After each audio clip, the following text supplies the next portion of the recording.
आशुतोष तुम अवघड़दानी, आरती हरहूँ दीन जनु जानी। जय हिंद दोस्तों, जीके क्लासेज में आपका स्वागत है। मैं आशा करता हूं कि आप लोग स्वस्थ होंगे और आपकी तैयारी बहुत ही अच्छी तरह से चल रही होगी। जो भी हमारे दोस्त बीएड एंट्रेंस एग्ज़ाम की तैयारी कर रहे हैं, यानी कि बीएड प्रवेश परीक्षा की तैयारी कर रहे हैं, आज की क्लास में उनका बहुत बहुत स्वागत है। दोस्तों, अगर आप क्लास से जुड़ चुके हैं तो क्लास को शेयर कर दीजिए ताकि आपके दोस्त भी क्लास से जुड़ जाएँ। ठीक है, सबसे पहला काम आप वीडियो को लाइक कर दीजिए और उसके बाद आपके हाथ में पेन और पेपर हो जाना चाहिए, क्योंकि अब क्लास शुरू होने वाली है। ठीक है दोस्तों, हम लोग बीजगणित पढ़ रहे हैं और बीजगणित में हम लोगों ने समुच्चय सिद्धांत यानी सेट थ्योरी पढ़ना शुरू कर दिया है। ठीक है, ये सेट थ्योरी की 7वीं क्लास है, यानी समुच्चय सिद्धांत का ये 7वां क्लास है। तो अभी तक समुच्चय सिद्धांत के जितने भी कॉन्सेप्ट बन सकते थे उनको हमने देख लिया है। तो आज की क्लास में हम लोग कुछ महत्वपूर्ण फार्मूले, कुछ महत्वपूर्ण रिजल्ट के बारे में बात करेंगे, जिनकी हेल्प से हम लोग क्वेश्चन बहुत ही आसानी से सॉल्व कर सकते हैं। ठीक है, तो बिल्कुल रेडी हो जाइए, अब क्लास शुरू होने वाली है। पहला काम वीडियो को लाइक करना, दूसरा काम क्लास को शेयर कर दीजिए अपने दोस्तों में। ठीक है, ताकि वो भी जुड़ जाए। तो चलिए कुछ महत्वपूर्ण फार्मूलों के बारे में बात करेंगे। ठीक है ना, तो चलिए लिख देता हूं मैं कुछ महत्वपूर्ण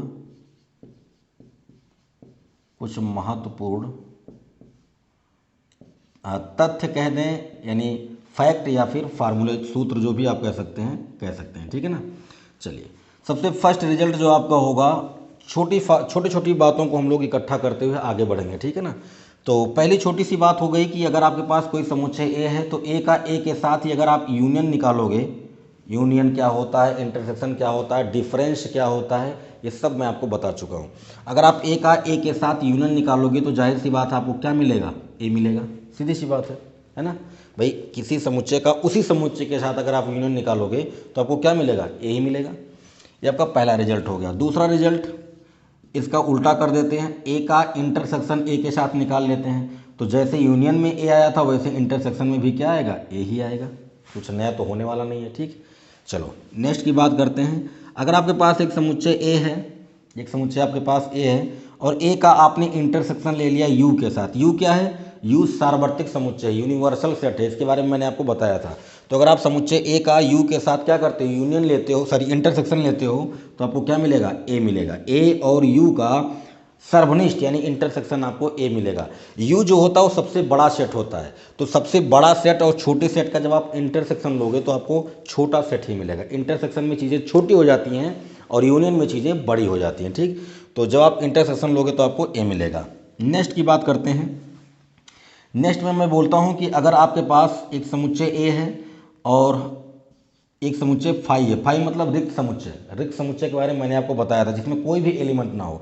अगर ए और फाई का आप यूनियन लेते हो तो जाहिर तौर पे आपको क्या मिलेगा, ए मिलेगा। जाहिर तौर पे आपको क्या मिलने वाला है, ए मिलने वाला है। सीधी सी बात है, ए और फाई का यूनियन यानी ए और फाई को आप मिला रहे हो। फाई मतलब कुछ नहीं, तो जब ए में आप कुछ नहीं मिला रहे हो तो आपको रिजल्ट क्या मिलेगा, ए ही मिलेगा। ठीक, नेक्स्ट रिजल्ट की यहाँ पर बात करता हूँ। नेक्स्ट रिजल्ट की बात करते हैं। अगर आपके पास एक समुच्चय ए है, एक समुच्चय आपके पास बी है, अगर आपने ए में से बी को घटाया और आपको ए मिल गया तो इसका सीधा सीधा मतलब होता है कि ए इंटरसेक्शन बी बराबर क्या है, फाई है। भाई ए इंटरसेक्शन बी बराबर फाई आने का क्या मतलब है कि ए और बी का आपने क्या निकाला, सर्वनिष्ठ निकाला और आपको क्या मिला, फाई मिल गया। फाई मिलने का मतलब कोई भी एलिमेंट कॉमन नहीं है। तो अगर ए और बी का कोई भी एलिमेंट कॉमन नहीं है, कोई भी एलिमेंट कॉमन नहीं है, तो ए में से जब आप बी को घटाएंगे ना तो आपको ए ही मिलेगा। आपको क्या मिलेगा, ए मिलेगा। अभी मैं आपको एग्जांपल के द्वारा समझाता हूँ। ठीक है, इसी को आप पलट के ऐसा भी लिख सकते हो कि b minus A equal to क्या है, अगर b है तो इसका मतलब भी यही होगा कि a इंटरसेक्शन b बराबर क्या, फाई। ठीक है ना, ये हो गया 5वां रिजल्ट। ठीक है, अब इसको मैं एग्जांपल के द्वारा आपको समझाता हूँ कि ये रिजल्ट, यहाँ तक तो कोई दिक्कत वाली बात नहीं है। ठीक, इस रिजल्ट को मैं आपको समझाता हूँ कि ये रिजल्ट कैसे वेरीफाई होता है। ठीक है, देखो मान लो कि आपके पास एक सेट है ए में आपके पास एलिमेंट है 1 2 3 4 5। ठीक है ना, एक सेट आपके पास बी है, बी में एलिमेंट हैं 6 7 8 9 10। ठीक है ना, ऐसे। अब आपको ए माइनस बी निकालना है, तो मैंने आपको घटाना सिखाया था, ए माइनस बी। आप ए में से बी को घटाने जा रहे हैं तो ए के एलिमेंट को देखेंगे, एक एलिमेंट को उठाएंगे और बी वाले एलिमेंट से मिलाएंगे। अगर वो एलिमेंट इसमें होगा तो उसको नहीं लिखेंगे, बाकी सबको लिख डालेंगे। तो 1 को उठाइए, क्या 1 इसमें है? नहीं है, तो 1 को लिख लीजिए। 2 को उठाइए, इसमें है? नहीं है। 3 भी नहीं है, 4 भी नहीं है, 5 भी नहीं है। इसका मतलब आपने जब ए में से बी को घटाया तो आपको ये मिला, और ये क्या है? ये आपका सेट ए ही है। ये क्या है? सेट ए है। आप देख सकते हैं जब आपने ए माइनस बी निकाला तो आपको क्या मिला? ए मिल गया। इसका मतलब यह है कि ए और बी का इंटरसेक्शन क्या आना चाहिए? फाई आना चाहिए। तो आप निकाल के देख लीजिए, ए और बी का जब आप इंटरसेक्शन निकालेंगे, इंटरसेक्शन का मतलब होता है कि इन दोनों में जो भी कॉमन एलिमेंट है उसको आप लिख दीजिए। तो ए और बी में कोई भी एलिमेंट आपको कॉमन नहीं दिख रहा होगा, इसका मतलब ये क्या आएगा? फाई आएगा। तो अगर दो समुच्चय ए और बी हैं, दो समुच्चय ए और बी हैं, उनका अगर इंटरसेक्शन आपको फाई मिल रहा है तो आप अगर ए में से बी को घटाएंगे तो ए मिलेगा। ऐसे ही बी में से अगर आप ए को घटाएं, बी वाले में से ए को घटाएंगे तो आपको क्या मिलेगा? बी मिलेगा। ठीक है, तो ये रिजल्ट इस तरह से वेरीफाई होता है। ठीक, तो मैंने आपको 5 फार्मूले बता दिए, 5 रिजल्ट मैंने आपको बता दिया। आप चाहें तो स्क्रीनशॉट ले सकते हैं या फिर आप इसको नोट कर सकते हैं। ठीक है, चलिए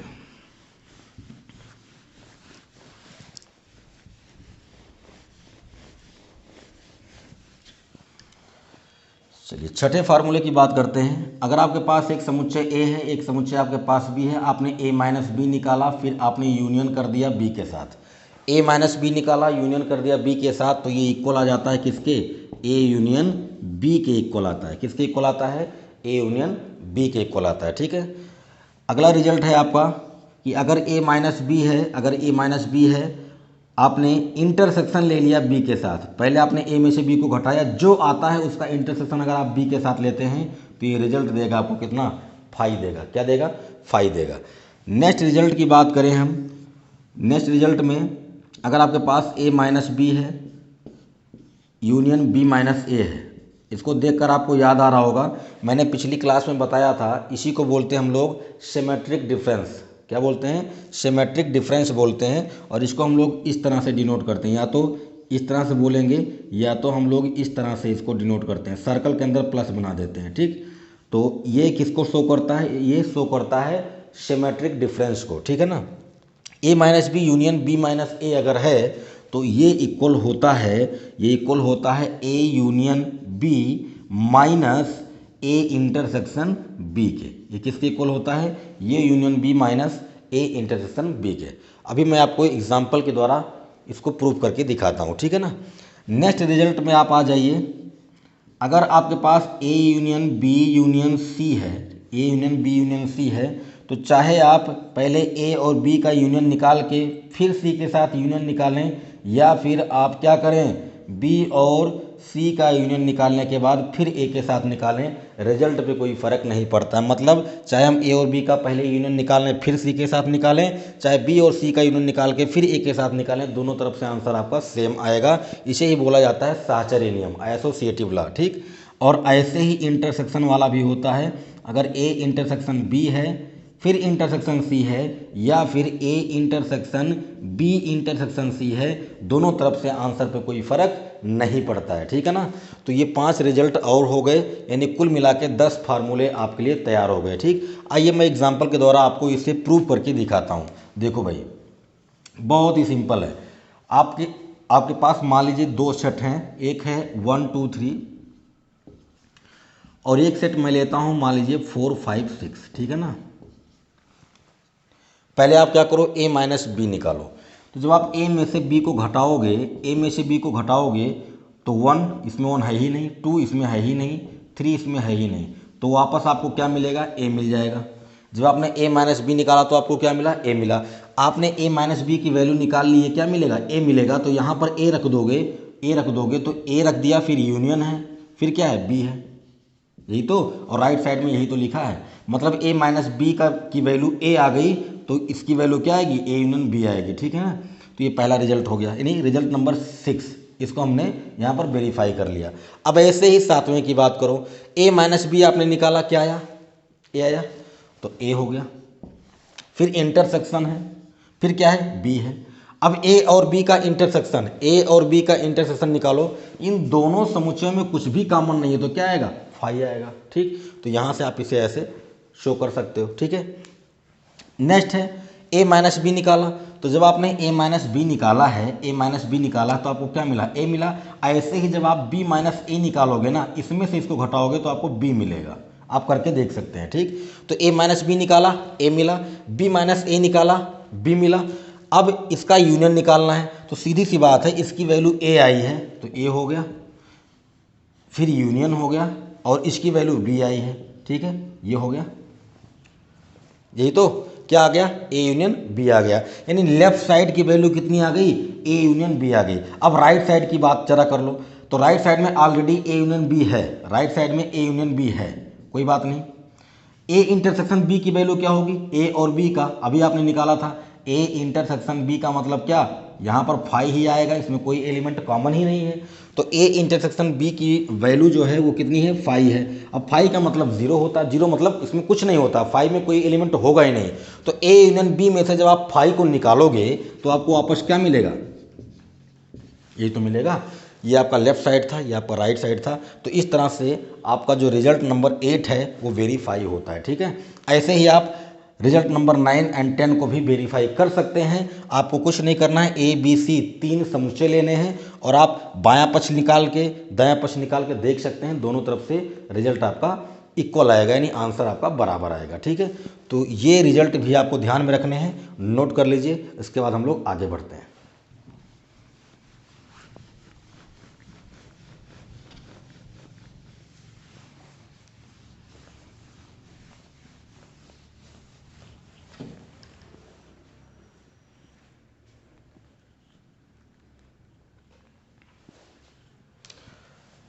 ग्यारहवां जो रिजल्ट है आपका वो है कि अगर ए यूनियन बी हो और इसका आप डैश ले लो। डैश का मतलब होता है कॉम्प्लीमेंट सेट, यानी पूरक समुच्चय, मैंने आपको बताया था। ठीक, तो ए यूनियन बी का डैश जो होता है वो बराबर होता है ए डैश इंटरसेक्शन बी डैश के। किसके बराबर होता है, ए डैश इंटरसेक्शन बी डैश के। ठीक है, बारहवां जो आपका होगा वो हो जाएगा, अगर ए इंटरसेक्शन बी है और इसका आपने डैश ले रखा है, ए इंटरसेक्शन बी है, इसका आपने डैश ले रखा है, तो ये बराबर होता है ए डैश यूनियन बी डैश के। किसके बराबर होता है, ए डैश यूनियन बी डैश के। ठीक है, 13 नंबर रिजल्ट जो है वो कहता है कि अगर आपने A minus B union C निकाला है, अगर आपने A minus B union C निकाला है तो ये देता है A minus B intersection A minus C. ठीक है, और रिजल्ट नंबर 14 जो है वो कहता है कि अगर आपने A minus B intersection C निकाला है तो ये देता है A minus B union A minus C. ठीक है, ये जो मैंने 11, 12, 13 और 14 नंबर मैंने लिखा है, इनको कहते हैं डी मॉर्गन लॉ, है ना, इसको बोला जाता है डी मॉर्गन के नियम। ठीक है ना, ये चारों, अगर ए यूनियन बी का डैश आप निकालते हैं तो ये बराबर आएगा A dash intersection B dash के बराबर। अगर आप ए इंटरसेक्शन बी का डैश निकालते हैं तो ये बराबर आएगा A dash union B dash के। अगर आप A minus B union C निकालते हैं तो ये बराबर आएगा A minus B intersection A minus C के। और ऐसे ही ए माइनस बी इंटरसेक्शन सी की वैल्यू निकालते हैं तो ये बराबर आएगा A minus B union A minus C के। आपको मैं एग्जाम्पल के द्वारा एक दो को समझा देता हूँ कि ये कैसे वेरीफाई होता है, उसी तरह आप सबको वेरीफाई कर सकते हैं। ठीक है, तो पहले आप स्क्रीनशॉट ले लीजिए या फिर लिख लीजिए, फिर उसके बाद मैं आपको एग्जाम्पल के द्वारा समझाता हूँ। मान लीजिए कि आपके पास एक समुच्चय है, सार्वत्रिक समुच्चय है U, इसमें एलिमेंट है 1 2 3 4 5। ठीक है ना, एक समुच्चय मैं लेता हूँ A, इसमें एलिमेंट लेता हूँ 1 2 3, और एक समुच्चय में लेता हूँ B, इसमें एलिमेंट लेता हूँ 3 4 5। ठीक है ना, ये मैंने समुच्चय ले लिया। अब मुझे पहला रिजल्ट वेरीफाई करना है। देखो डैश का मतलब क्या होता है, मैंने आपको समझाया था। मैंने आपसे कहा था कि अगर आपके पास एक समुच्चय U है जो सार्वत्रिक समुच्चय है, एक समुच्चय अगर आपके पास A है, तो A का जो पूरक समुच्चय होता है उसको हम लोग डैश से दिखाते हैं, और A डैश बराबर क्या होता है, U माइनस A होता है। ये मैंने आपको समझाया था, ठीक है। तो कहने का कुल मतलब ये है कि अगर हमको A यूनियन B का डैश निकालना है तो पहले हमें A यूनियन B निकालना होगा। हम पहले A यूनियन B को निकालेंगे, उसके बाद हम क्या करेंगे, U में से उसको माइनस कर देंगे तो हमें डैश मिल जाएगा, ठीक। तो देखो पहले आप निकाल लो A union B। A union B का मतलब है इन दोनों को मिलाना है, तो मिला दीजिए। 1 2 3 हो गया, 3 को लिख चुके हैं तो 3 को नहीं लिखेंगे, 4 एंड 5 हो गया, ठीक है ना, ये हो गया। अब आपको क्या करना है, आपको इसका डैश लेना है। क्या करना है, इसका डैश लेना है। तो डैश ले लीजिए आप। जब A यूनियन B का डैश लेंगे तो इसकी वैल्यू क्या होगी, U minus A union B होगी।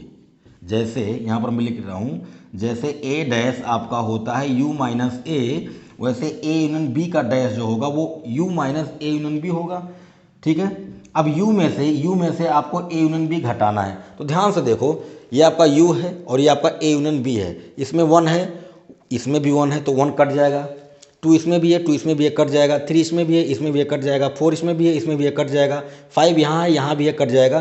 तो जब आप U में से A यूनियन B को घटाओगे सारे एलिमेंट कट जाएंगे, क्या आएगा, 5 आएगा, ठीक। तो हमने लेफ्ट साइड की वैल्यू निकाल ली, हमें क्या मिला है, 5 मिला है। अब राइट साइड की वैल्यू निकालो। तो आपको क्या करना है, A dash intersection B dash. तो पहले A डैश निकालो। A डैश कैसे निकलेगा, सीधी सी बात है, सीधी सी बात है। देखो भाई,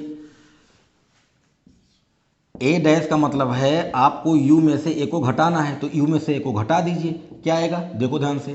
U में 1 है, इसमें भी 1 है, कट जाएगा, ठीक। इसमें 2 है, इसमें भी 2 है, कट जाएगा। इसमें 3 है, इसमें भी 3 है, कट जाएगा। तो आपने U में से A को घटाया तो ये 1 2 3 तो कट गए, यानी ये तीनों कट गए, बचा कौन, 4 एंड 5। तो ये आ गया 4 5, ये आपको A डैश मिल गया। ऐसे आप B डैश निकालिए। B डैश क्या होगा, U माइनस B हो जाएगा, U माइनस B हो जाएगा। तो U में से अब की बार B को घटाना है, तो इसमें 3 है, इसमें भी 3 है, कट गया। 4 भी कट जाएगा, 5 भी कट जाएगा, तो कौन बचेगा, 1 5 बचेगा, 1 2 बचेगा, ठीक है, ये हो गया। अब आपको क्या करना है, A dash intersection B dash निकालना है। तो A और B का इंटरसेक्शन निकाल लीजिए, निकाल लीजिए, क्या आएगा भैया, A और B का इंटरसेक्शन जब आप निकालोगे तो A डैश यहाँ पर है और B डैश यहाँ पर है, इन दोनों में कोई भी एलिमेंट कॉमन नहीं है, तो क्या आएगा, 5 आएगा।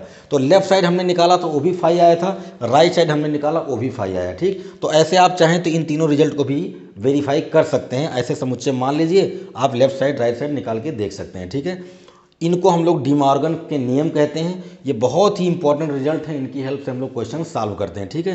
ये तो मैंने सिंपल आपको फार्मूला बताया। इसी में हम लोग इसका दूसरा वर्जन भी देखते हैं, इसी में आगे यन लगा देते हैं, ठीक, इसी में आगे यन लगा देते हैं, उसको भी हम लोग देख लेते हैं। तो ये आपके कुल 14 रिजल्ट हो गए हैं, ठीक। इसी में 2 को और मैं बनाऊंगा, वो 16 हो जाएगा। फिर 2-3 रिजल्ट और हम लोग देखेंगे, उसके बाद इंपॉर्टेंट फार्मूले जो हमारे पास हो सकते हैं समुच्चय सिद्धांत के, वो कंप्लीट हो जाएंगे। इसके अलावा भी अगर हमें कहीं ज़रूरत पड़ेगी तो हम देख लेंगे उसको, ठीक है। चलिए, स्क्रीनशॉट लेना चाहें तो ले सकते हैं, आगे बढ़ते हैं अब।